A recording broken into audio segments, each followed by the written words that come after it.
He had no idea such a weighty denomination even existed.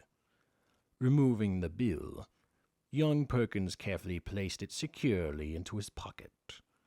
At the very bottom of the barrel, the young man removed an old crocus sack. Reaching in, he felt something warm, soft, furry. The thought that perhaps someone in their appreciation had given the conjure woman a litter of newborn puppies or kittens.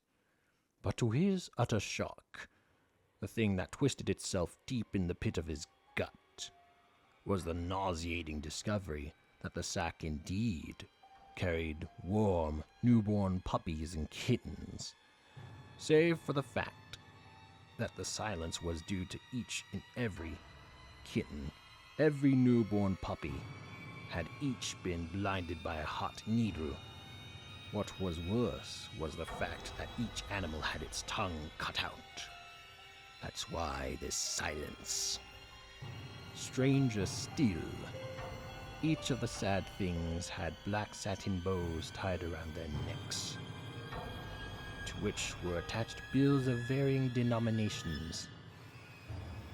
Some had $3, others 5 single-dollar bills, $2 bills, $5 bills, but none reaching the whopping $10 bill young Perkins carried in his pocket. His heart ached for the mutilated pets. He wanted to keep them, raise them for his own, but judgment demanding the wiser. Young Perkins placed the sack back into the barrel, not having the heart to remove the money. The young man lacked the nerve to read the horrid requests. Pleas from souls so blind, so tainted, that they dare seek out the conjure woman. In dealing with her, one was dealing with the very devil himself. The chanting that young Perkins first heard had died away. There was conversation, the sound of Mr. Pickman angrily venting his displeasure at 2 particular students, again and again cursing them, damning them for their success in hindering his every attempt. With them there, he could never get the children to remove their crosses. Pickman raging, his anger seemed to amuse the old conjure woman, who slowly began laughing titteringly. Her raspy voice was hideous, the sound terrible. Young Perkins was about to place both hands over his ears to stifle this frightening cacophony, but his hands were halted as the sound of the conjure woman's laughter mingled with the strange sounds from something inhuman. Pickman and the conjure woman were not alone in the shack. There was a third party among them. It didn't speak in any intelligible language, but it did give out a sort of amused grunting. As the conjure woman laughed, so laughed the creature in its own unearthly way. The unusual sound piques young Perkins' interest. He had to see. He carefully kneels on the edge of the barrel, just beneath the window. Nervous eyes peer between the rotted wooden slats. The room was dim, lit by the light of a fireplace that is slowly dying. The creature that laughed so monstrously lurked in the darkness of the growing shadows. Its eyes glowed with a frightening familiarity.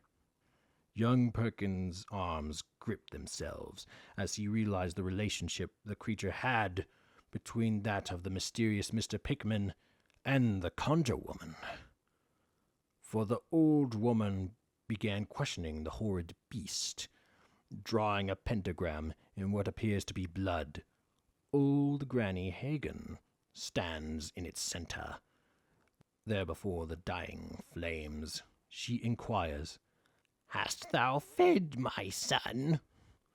With those words, the creature begins grotesquely grunting in the affirmative.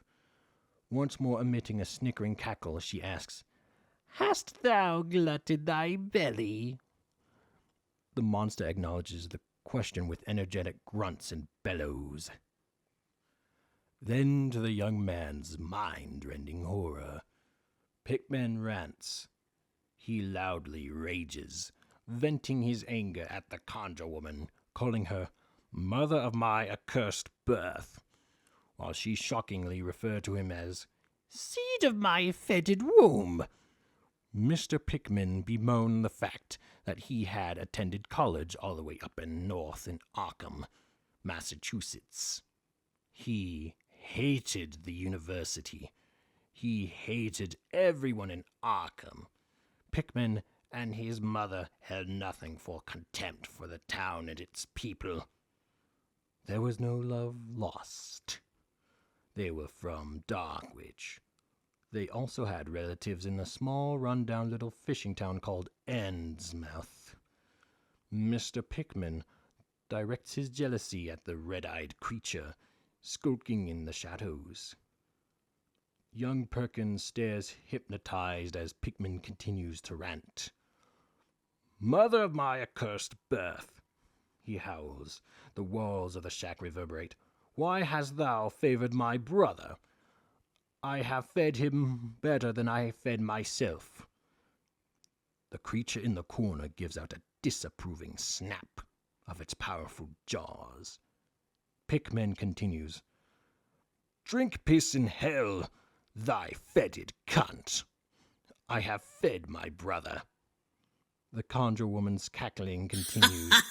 She looks at Pickman while questioning the beast. "Has thy brother truly fed thee?" Pickman interrupts. "Piss and be damned, you old cunt. You have spoiled the beast. My brother has fed, yet no more than 3 nights ago he feasted on the salt flesh of a newborn child." Old Granny Hagen burst out in cackling laughter as Pickman continues. "By the slime of thy blood-belching hole, I'll lick the pus if that beast hasn't fed." The conjure woman has now completed the pentagram. Walking from its center, he stands at the edge of the circle. Raising her cane, she began making circle motions while Pickman loudly reads from the large book of spells. After a moment's suspense, a thin stream of smoke began rising from the center of the 5-pointed stars. "May the babes be born blind. I shall summon thy father." The monster in the shadows began emitting impatient gruntings. It was apparent that the creature was excited. It waited in breathless anticipation for the appearance of its hellish sire. Young Perkins stared intently at the incredible. He was transfixed, locked in a dangerous state of inquisitive curiosity. As the plume of black smoke began to rise, so rose the flames within the fireplace, it giving a stronger illumination. The items that hung from the conjure woman's walls were a strange and chilling assortment indeed. Over the door hung a black raven, its head down, its wings spread out. The purpose of its presence would never be known. Herbs of all kinds, all varieties, hung drying from the rafters. Just as one would imagine, there was a crystal ball in the center of the table in the corner of the room. The glowing illumination of the fire made the crystal ball shine, to glisten in the dark, to shimmer. The surrounding shadows aided to complement the sparkling crystal, for it shone like a diamond. There was something hypnotic about it. The more young Perkins stared, the more the transparent the ball drew him in. It called to him, summoning him, luring him, lulling him into a state of hypnotic apathy, like a spider weaving a web. Young Perkins' mind was being wrapped, cocooned, trapped within the web of the crystal's mesmerizing glint. Its reflective sheen dazzled the eyes while clouding the mind. The glowing flames illuminated the presence of the witch's familiar, Satan or Nigger Man, as those who had grown to hate the animal called it.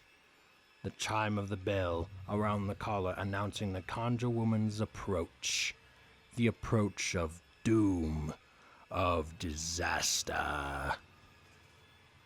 Young Perkins remained rooted to the spot, staring through the ragged shutters. The youth had been drawn into the scene.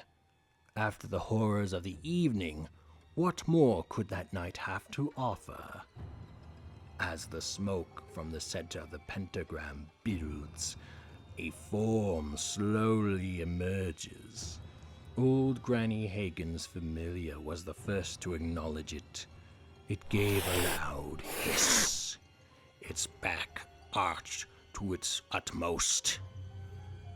The creature in the shadows stepped forward. It now stood at the edge of the pentagram, its previous formless frame now quite distinct. If there were another word for hideous, if it were an abode as foul as hell, if hell could be shaped into a form, if all the suffering of the tormented, damned, could but don flesh, dear God, this would be its like.